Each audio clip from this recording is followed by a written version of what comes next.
Has someone ever brought you something hard and you froze because you didn't know what to say? It's happened to me a lot.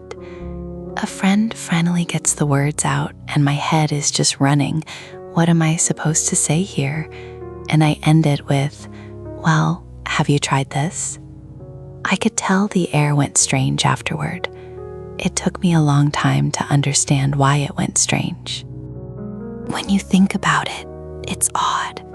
Everywhere teaches you how to speak well, and nowhere teaches you how to listen. So we fall back on what we know, which is trying to fix it. That isn't unkindness, it's the opposite. You care about them, so you want them to be okay faster. The problem is that the moment you receive, "I'm struggling," as a problem, the other person feels their inner life has become a task to be processed. What they wanted was someone who hears it and doesn't leave. Not the right answer. Saying something hard out loud takes nerve, and plenty of people hesitate for days before they do it. After all that, what they're looking for is confirmation that what they said wasn't too heavy and that you'll still be there afterward. So you don't need to be good with words. What matters is more about what you don't do. So here are 4 things. The first is not trying to fix it. The hardest thing to hold back is advice. Have you tried this? Honestly, I think you might be being a bit sensitive. It's offered as help, but on the receiving end, it arrives as a signal that you'd like this conversation to end soon. What you can say instead is shorter than you'd expect. That sounds hard. That must have been a lot. So what happened then? Those 3 keep a conversation going. They'll solve it themselves. Your job is to still be there when they do. The second is not turning it into your story. "That happened to me too" is a dangerous sentence. You reach for it to show you understand, but from the next sentence onward, the topic has moved to you. The person who just barely got their story out quietly slides back into the listener's seat. If you really want to share your experience, change the order.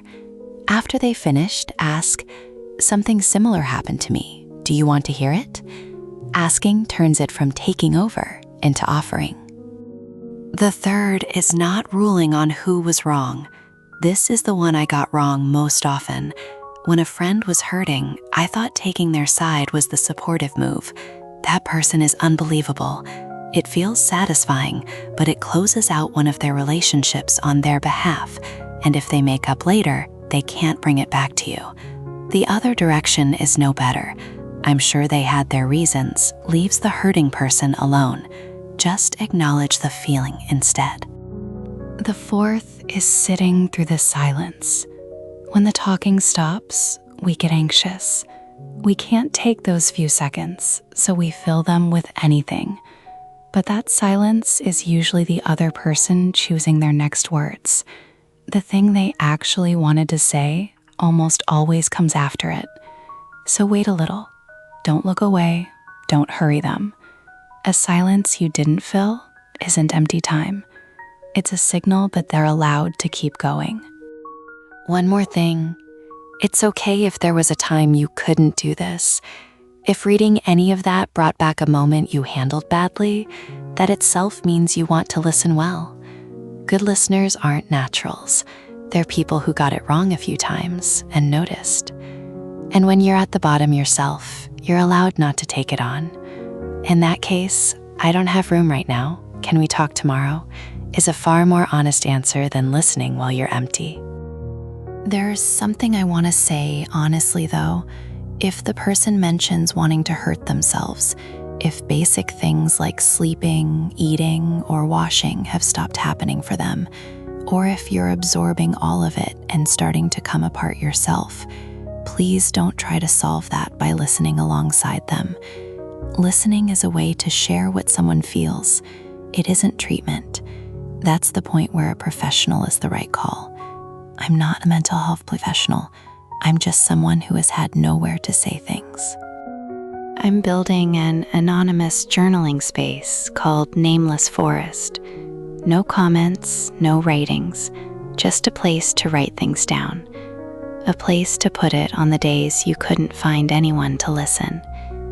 It's a place where how you feel matters more than who you are. I'll be waiting there.